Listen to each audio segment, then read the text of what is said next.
in an area 3 times the size of Greater London. Finance, property and big business.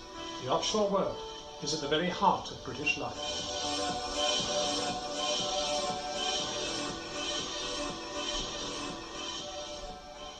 Well, we're joined now by the Conservative MP Crispin Blunt, who chairs the Foreign Affairs Select Committee, and the Nigerian Senator Dino Melaye, who has just established an anti-corruption committee in Nigeria.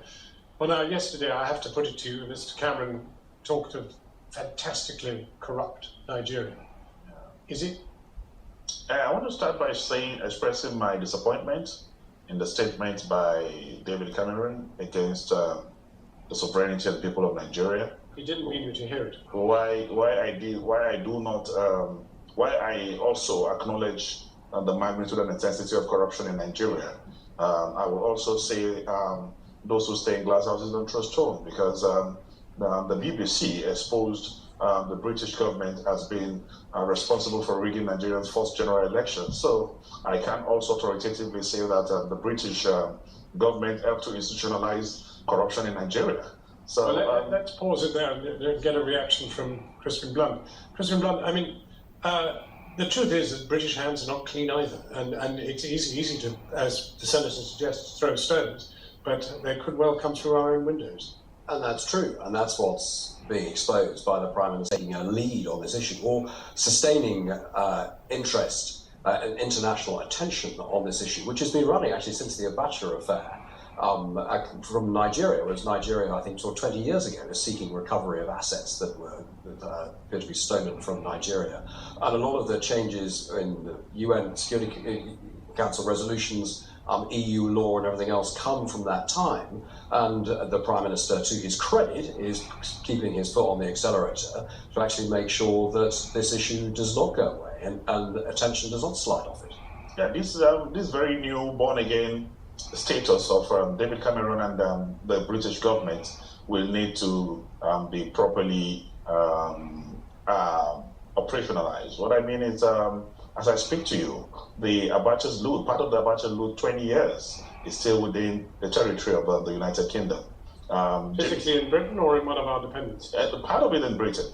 Yeah. And as I speak to you, James Ibori, who escaped, not James Ibori, Alamesia, and former governor of Bayelsa State, who actually jumped bail from Britain, eventually is now late and dead. But the loot, the common patrimony of Nigerians is still within the territorial areas of.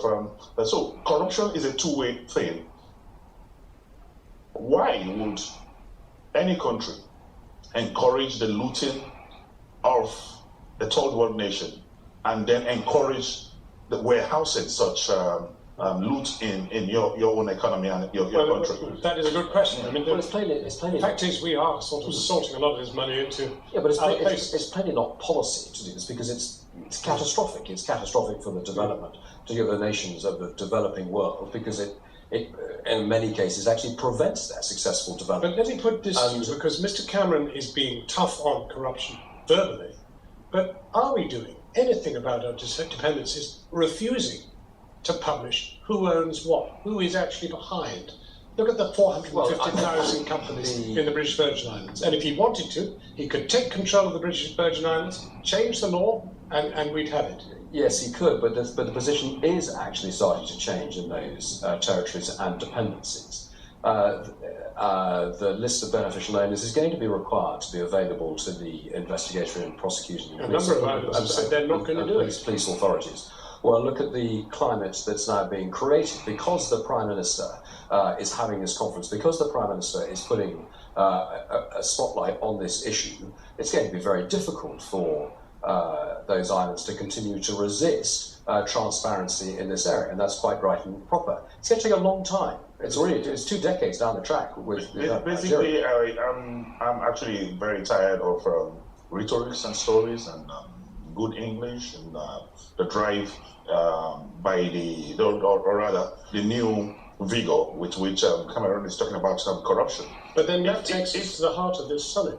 Is it going to achieve anything, or is it just fine words? I am afraid it won't, because if the British government is really interested in fighting corruption, the non-disclosure agreement with banks should be discarded with.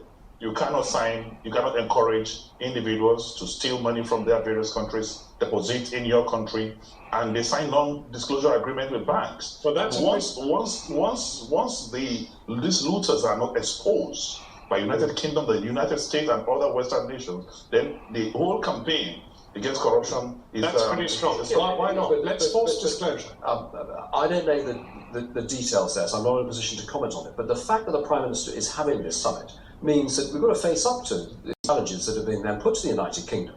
And quite right too. And if we don't have an adequate answer on this, Parliament's going to have to look at it, and then we may have to change the law. The positive. Sadly, we've come to the end, but I'm very grateful to you. Some very key points have been made. Thank you very much for coming in. Right. Thanks.